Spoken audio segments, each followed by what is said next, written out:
नमस्कार दोस्तों, आज बात करने वाला हूँ बहुत ही कमाल के कंटेंट के बारे में। दोस्तों, नील रिटर्न अगर आप फाइल करते हैं तो आप सावधान हो जाइए, क्योंकि जो नील रिटर्न फाइलर है उसका रजिस्ट्रेशन जीएसटी ऑफिसर कैंसिल कर रहे हैं। अगर आप लगातार 6 महीने से ज़्यादा नील रिटर्न फाइल करते हैं तो यहाँ डिपार्टमेंट जो है वो नोटिस भेजना शुरू कर रहे हैं कैंसिलेशन ऑफ रजिस्ट्रेशन के लिए। तो बहुत कुछ सीखने को आपको मिलने वाला है इस वीडियो के अंदर। चलिए डिटेल में समझेंगे स्टेप बाय स्टेप कैसे यहाँ पे डिपार्टमेंट नील रिटर्न फाइलर को नोटिस भेज रहे हैं कैंसिलेशन ऑफ रजिस्ट्रेशन के लिए। उससे पहले बताना चाहूँगा, जो भी भाई बंधु मेरे चैनल पे पहली बार है, इस वीडियो को पहली बार देख रहे हैं, जिन्होंने अभी तक सब्सक्राइब नहीं किया, सब्सक्राइब कर लीजिए, साथ ही साथ बेल आइकन पे भी क्लिक कर लीजिए ताकि इस तरह का कंटेंट आपको मिलता रहे। तो दोस्तों, यहाँ पे एक टैक्स पेयर है जिसको जीएसटी नोटिस भेजा गया है कैंसिलेशन ऑफ रजिस्ट्रेशन के लिए। सो कोज नोटिस भेजा गया है यहाँ पे, ठीक है। और यहाँ पे जीएसटी ऑफिस जो है वो सू मोटो बेसिस पे इसका कैंसिलेशन कर रहे हैं। सू मोटो बेसिस क्या होता है? यहाँ पे सू मोटो बेसिस के अंदर पावर होती है ऑफिसर को कि वो आपका रजिस्ट्रेशन कैंसिल कर सकते हैं।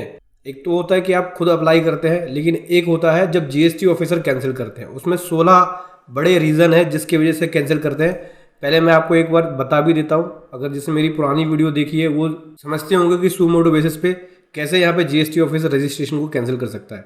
तो सू मोटो बेसिस पे क्या 16 कारण है, पहले वो समझ लो।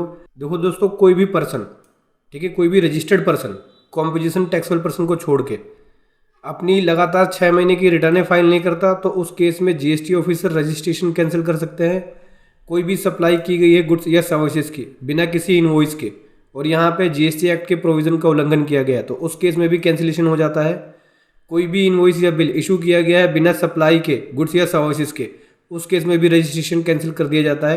कोई भी टैक्स कलेक्ट किया गया है कस्टमर से लेकिन गवर्नमेंट को पे नहीं किया गया है तो उस केस में भी रजिस्ट्रेशन कैंसिल हो जाता है। कोई भी अमाउंट टैक्स का, इंटरेस्ट का, पेनल्टी का फेल हो जाता है पर्सन पे करने में तो उस केस में भी रजिस्ट्रेशन जो है जीएसटी ऑफिसर कैंसिलेशन कर देते हैं। कोई टीडीएस, जिसने टीडीएस का रजिस्ट्रेशन ले रखा है और उसके ऊपर टीडीएस की लायबिलिटी नहीं आती तो उस केस में भी कर देते हैं। टीसीएस के केस में भी कर देते हैं। अगर टीसीएस का नंबर लिया हुआ है और आपके ऊपर टीसीएस की लायबिलिटी आती नहीं है कलेक्ट करने की, ठीक है, तो उस केस में भी कर देते हैं। कोई ऐसा पर्सन जिसको जीएसटी के अंदर रजिस्ट्रेशन लेने की रिक्वायरमेंट नहीं है उस केस में भी कर देते हैं। जीएसटी प्रैक्टिशनर मिसकंडक्ट करता है तो उस केस में भी जीएसटी ऑफिसर कर देते हैं कैंसिलेशन। 10वां जो पॉइंट है वो डिसकंटिन्यू या क्लोजर ऑफ बिजनेस के केस में करते हैं। देखो, बिजनेस बंद हो गया है, क्लोजर हो गया तो उस केस में करते हैं। और यहाँ पे जो नोटिस आया है वो इसी पॉइंट को लेके नोटिस डिपार्टमेंट ने इशू किया है।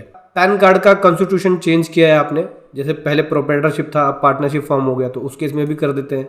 सीज किया जाता है टैक्स की पेमेंट के लिए तो उस केस में भी कर देते हैं। बिजनेस का ट्रांसफर हुआ है, अमलगमेशन हुआ है, मर्जर हुआ है, डी मर्जर हुआ है या बिजनेस किसी को सेल कर दिया है तो उस केस में भी कर देते हैं कैंसिलेशन। प्रोप्राइटर की डेथ हो जाए तो उस केस में भी कर देते हैं। Composition taxable person 3 consecutive tax period की रिटर्न फाइल नहीं करते तो उस केस में भी कर देते हैं। 16वां जो पॉइंट है, अगर रजिस्ट्रेशन फ्रॉड करने के लिए लिया गया है, जीएसटी नंबर फ्रॉड कर रहा है पर्सन यहाँ पे, तो उस केस में भी कैंसिलेशन कर देते हैं। अभी मैं बताता हूँ। देखो, 10वां पॉइंट इसके ऊपर अप्लाई हो गया है। 10वें पॉइंट के अंदर यहाँ पे बोलते हैं कि देखो, non commitment of business tax payer with in 6 month, 6 month के अंदर ये अपना बिजनेस इसने शुरू नहीं किया।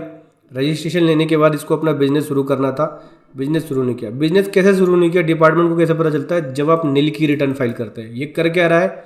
6 महीने से ज़्यादा हो गए नील की रिटर्न फाइल कर रहा है लगातार। बहुत सारे ऐसे टैक्स पेयर है जो नील की रिटर्न फाइल कर रहे होंगे, लेकिन अब सावधान हो जाओ, यहाँ पे जीएसटी ऑफिसर नोटिस भेज रहे हैं कैंसिलेशन के लिए। 6 महीने से ज़्यादा हो गया, आप रजिस्ट्रेशन लेने के बाद नील की रिटर्न फाइल कर रहे हो। दैट मीन्स या तो आप सप्लाई छुपा रहे हो या केवल जीएसटी नंबर बिजनेस को दिखाने के लिए है और ट्रांजैक्शन कहीं और से कर रहे हो। तो यहाँ पे अगर आप नील की रिटर्न फाइल करते हो तो ऑफिसर उसको नोटिस करता है और नोटिस करने के बाद इस प्रकार से नोटिस भेज देता है कैंसिलेशन ऑफ रजिस्ट्रेशन का। अगर आप लगातार नील की रिटर्न फाइल करते हो, ये पहले नील की रिटर्न फाइल कर रहा था लगातार। हालांकि देखो, यहाँ पे नील की रिटर्न फाइल करना जीएसटी लॉ में ऐसा कोई मेंशन नहीं है कि नील की रिटर्न फाइल नहीं कर सकते हो, लेकिन लगातार 6 महीने की, ये 6 महीने से ज़्यादा हो गए जो नील की रिटर्न फाइल कर रहे हो। मान लो ऐसा नहीं हो सकता कि आप पूरे साल भर नील की रिटर्न फाइल कर रहे हो, अगले साल भी नील की रिटर्न फाइल कर रहे हो।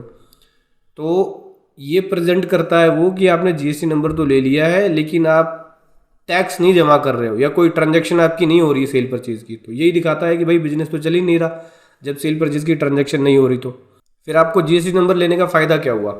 यहाँ पे discontinue of business, closure of business की वजह से GST officer GST number cancel कर सकता है। और उसको दोस्तों 8वां पॉइंट भी अप्लाई हो सकता है। अगर उसको ये लग गया कि जीएसटी नंबर जो है आपने लिया है वो आपके लिए रिक्वायर्ड नहीं है, आपको ज़रूरी नहीं है।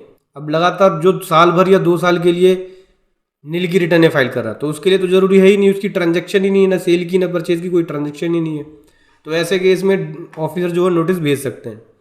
तो जो भी नील की रिटर्न फाइल कर रहे हैं सावधान हो जाओ, नील की रिटर्न फाइल मत करो। अगर सप्लाई है तो आप दिखाओ। नील की रिटर्न फाइल कर रहे हैं तो जेन्युइन कारण होना चाहिए। ऐसे नहीं कि आप लगातार साल भर 2 साल आप नील की रिटर्न फाइल कर रहे हो। अब ऑफिसर नोटिस करने लगे हैं। इसको जो नोटिस आया है 7 दिन का टाइम दिया है। अब इसको रिप्लाई देना पड़ेगा कि भाई उसका क्यों रजिस्ट्रेशन कैंसिल नहीं किया जाए, क्योंकि कैंसिलेशन ऑफ रजिस्ट्रेशन का है। तो सॉल्यूशन तो यही है कि इसको ये बताना पड़ेगा कि अगर ये नील की रिटर्न फाइल कर रहा था तो अब ये बोलेगा कि भाई मेरा बिजनेस शुरू नहीं हुआ था, अब मैं अगले महीने से शुरू करूँगा या आगे शुरू करूँगा। तो उसको सेल एग्रीमेंट दिखाना पड़ेगा कि हाँ मेरी इतनी सेल एग्रीमेंट है या इतना परचेज ऑर्डर है या सेल ऑर्डर है जो मैं आने वाले 1 या 2 महीने में करूँगा। तो एक जेन्युइन रिप्लाई उसको बना के देना पड़ेगा। और ऑफिसर अगर सेटिस्फाइड होता है तो इसको एक्टिव कर देगा, क्योंकि यहाँ पे इसका जो है जीएसटी नंबर सस्पेंड हो गया है। जिस डेट से नोटिस आया उसी डेट से जीएसटी नंबर को सस्पेंड कर दिया है। ठीक है, तो वो रिप्लाई के बेसिस पे ही ये एक्टिव होगा। तो इस तरह का अगर आपके पास कोई नोटिस आए तो सॉल्यूशन यही है कि अगर आपका जेन्युइन बिजनेस है, आप बिज़नेस शुरू कर रहे हैं, चला रहे हैं, तो सबसे पहले तो आप रेंटेड है तो ये दिखाओ कि हाँ मैं रेंट पे कर रहा हूँ, ये देखो ये रेंट है और ये इलेक्ट्रिसिटी बिल है ये भी पे करता हूँ, हर महीने पे करता हूँ ऑफिस का। उसके बाद अगर आने वाले 2 महीने में या 3 महीने में आपका बिजनेस चलने वाला है तो उससे रिलेटेड कोई सेल ऑर्डर, परचेज ऑर्डर या सेल एग्रीमेंट है या परचेज एग्रीमेंट है तो वो आप दिखा सकते हैं एविडेंस के तौर पे और रिप्लाई सबमिट कर सकते हैं। तो आपका उस केस में जीएसटी नंबर जो है एक्टिवेट हो जाएगा। बाकी सावधान होने की ज़रूरत है। नील की रिटर्न लगातार फाइल करने से यहाँ पे ऑफिसर नोटिस करके उसको कैंसिल कर सकते हैं। वीडियो कैसी लगी ज़रूर बताएं। Thank you so much. जय हिंद, वंदे मातरम।